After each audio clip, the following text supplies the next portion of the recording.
your ultimate greatness, your intrinsic worth. Greatness is manifested in every single person, but there's one thing that they need to do. There's one thing that they need to do in order to have their greatness manifested into their lives, in order for them to experience how great they can be. True, we don't know how great we can be at the end of our lives, but we can only know by trying. But is it true that some people are just born great? Some people just have these natural character traits that are just amazing, that are just holy, that are just so elevated. Is it true that some traits are just innate? They're born with, passed down from their parents, passed down from generations, prayed for by their ancestors? What is true greatness?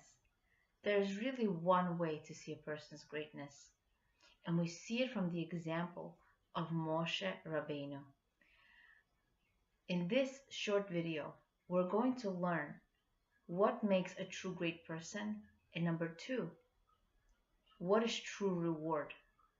What is true reward in doing mitzvot, in becoming great, and how do mitzvot enhance us to become greater?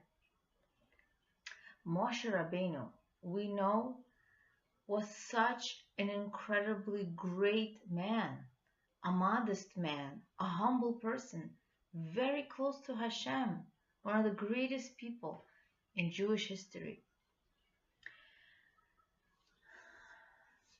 We hear of a story in Tiferes Yisrael. It is written of a powerful story how a desert king heard of the greatness of Moshe Rabbeinu. He sent fine artists to take a picture, to draw out a picture, a portrait of Moshe Rabbeinu. He really wanted to see what he looks like. Back then, no, they didn't have cameras. So he really wanted to see what this man looked like. He heard so much amazing words about this man.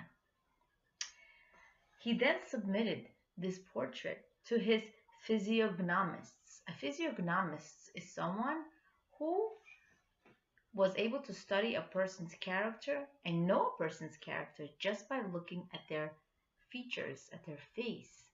They will know what their character is like. He sent this portrait to his physiognomist. Only to his surprise, the physiognomist said something utterly surprising.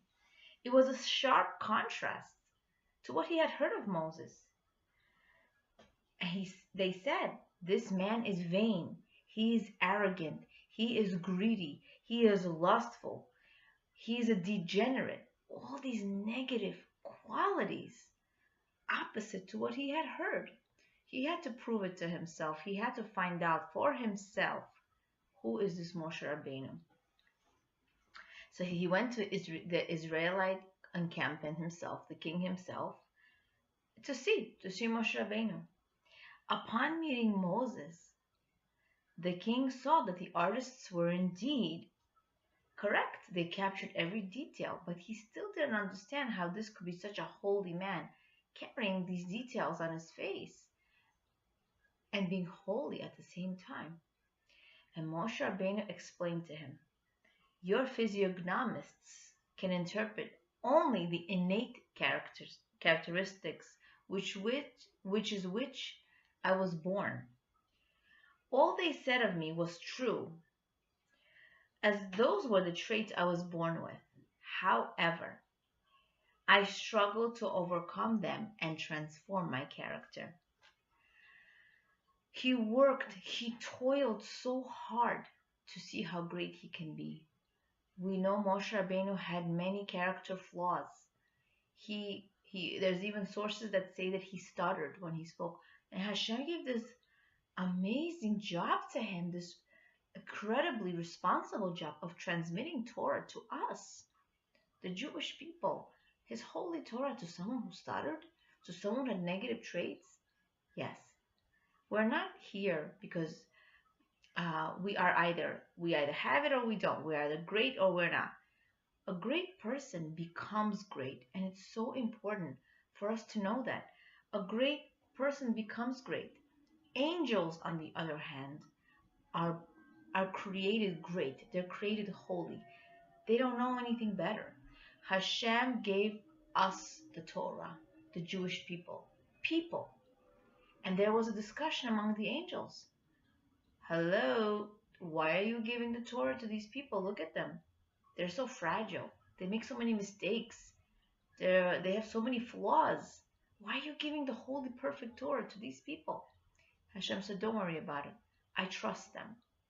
Because only we, people, can elevate the world by becoming better, by becoming greater.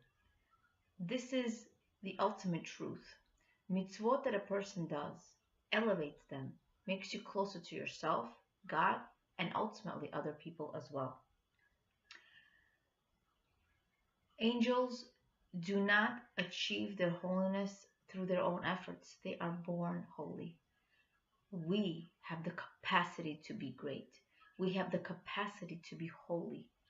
We can earn that. We can become that. Man becomes holy by his own efforts, and that is his ultimate greatness. So this is what we're striving for in life. We want to be more. Remember, when you fall, get back up. Failure is staying down. Success is getting up after you fall. There's no such thing as success all the time. That's not human, and we are not angels. In the first Mishnah in Aleph Gimel, it says, "Be not as servants who serve the master for the sake of receiving reward." The Torah was transmitted to Antigonus, leader of Soho, from Shimon HaTzadik. And Antigonus said, do not do mitzvot for the sake of reward. That's not real Torah observance. That's juvenile. That's so immature. Don't do it. You know, an Olympian, there's so many people who strive to be physically great, right? They want to pick up a certain amount of weights. They want to be able to run a certain amount of miles in a short amount of time. And they want to be that. They want to be that Olympian. They want to be that champion. And they feel worthy only if they become that champion. They think they are that trophy. And they feel like their life is worthless. Not worth living, God forbid, if they don't become that champion. That's not their worth. And we know that. Our ultimate reward in life is life itself. We have the opportunity to live here, to live on earth, to become partners with Hashem in order to elevate the world. It's such a big privilege. The holy angels are jealous of that. They can't earn what we can earn. They're just static. They just stay there. They just do their job. There's no such thing as me being at the top and that's it. In spirituality, you can go higher and higher and higher. It's like a spiral. But if you stop at the spiral, you're bound to go down. So we're constantly growing. We're constantly becoming. It's so important to consistently learn all the time. Not once in a while, not once a month, not on the holidays. No. Spirituality should be an exercise that we do it consistently. We have it on our schedule to grow and to be more and more and more. And we should know that life itself is reward. Being partners of Hashem in order to bring more light into this seemingly dark world. It's so incredibly important to feel that privilege, to feel that responsibility. Where do we learn this dynamic, this difference between reward and seeking reward, or just doing mitzvot for the sake of doing them in order to be partners of Hashem? We need to appreciate the episodes, the situations between Esav and Yaakov. We know that Isaac loved Jacob and he loved Esav, his twin boys, his sons. However, he wanted to give the blessing, his ultimate blessing, to Esav. So what did he do? he told him to do something. He told him to go make him some food. Go make me some food and I will give you a delicious blessing. Because he knew that Esav is juvenile. He's immature. He's immature. He only does things for the sake of reward. He won't do it just because. And we know that he knew that Jacob was very righteous. He was pious. He was pious. He was religious. He was close to Hashem. So when he saw that Jacob, came disguised as Esau to receive his blessing, he was shocked. He was shocked, and because of his reaction, this is what he said. He said, when Isaac discovered this, he shuddered violently because he saw Gehenna, hell, opening beneath him. It's as it says in Genesis. Why such a violent response? Why would he say, I saw Yaakov and it's as though I saw hell? What kind of a strong reaction that is, seeing your own son? Okay, you made a mistake. He made a mistake. Why such a reaction? And the reason our tzaddikim, our sages teach us, is that he believed in Yaakov so much. He knew that he was going to follow in his grandfather's footsteps, Abraham, our father. He's going to continue the Jewish nation. He's going to continue our legacy. He's going to bring down Torah. He's going to continue Torah. And when he saw, he says, what? He's doing things for the sake of reward? He also wants reward, but I thought he was better than that. I believed in him. Why is he doing things for the sake of reward? And obviously, Isaac did not know that Rebekah, his wife, coerced, she convinced Jacob to go instead of Esau, to go get the blessing from his father, disguised as Esau. Go get the blessing, because she knew Esau was just not capable. He's just not responsible to carry such a huge responsibility and become the agent to transmit Torah, to bring over Torah to the Jewish people, to carry the Jewish nation. She said she knew he wasn't able to. She had that binayat Torah. She had that wisdom, the Jewish woman's wisdom. And he didn't know that Rebekah sent him. He didn't know that, Isaac. So when he saw him, that's what he said. He said, I feel like I saw Gehenna opening up before me. Because what he told Esav before is that, look, my child, mitzvot bring great rewards, and you will profit by behaving justly.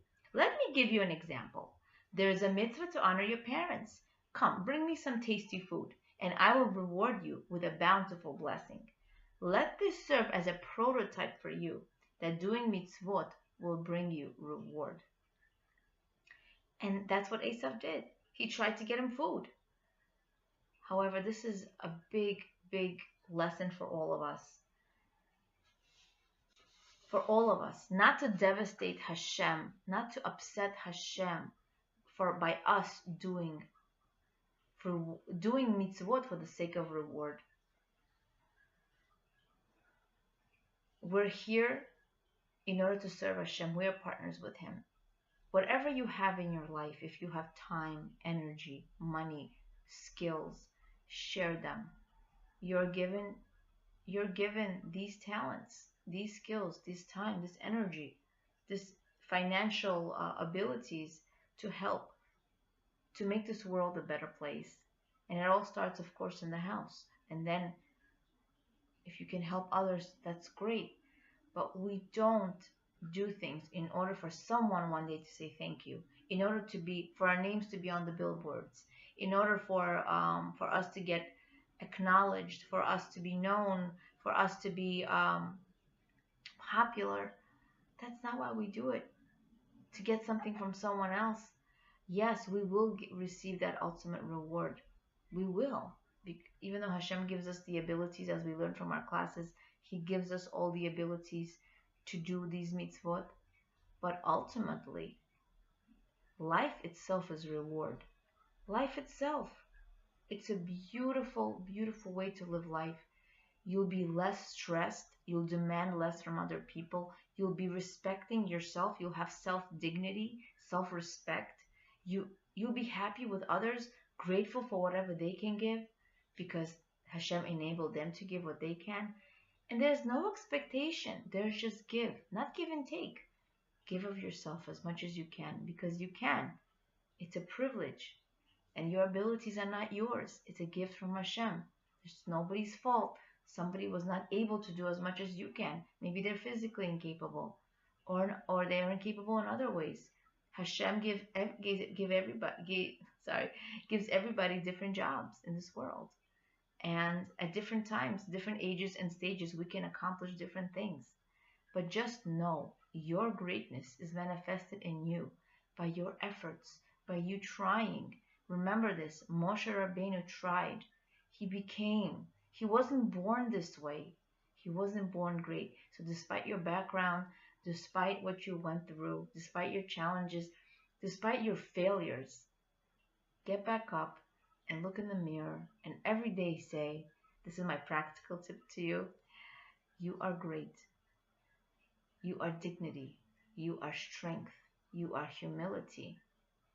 You are a queen. And you will carry yourself like a queen. You'll have self-respect and hopefully become the great person you're meant to be. Leah Abramov, Being and Becoming. Awakening awareness of your greatness and potential.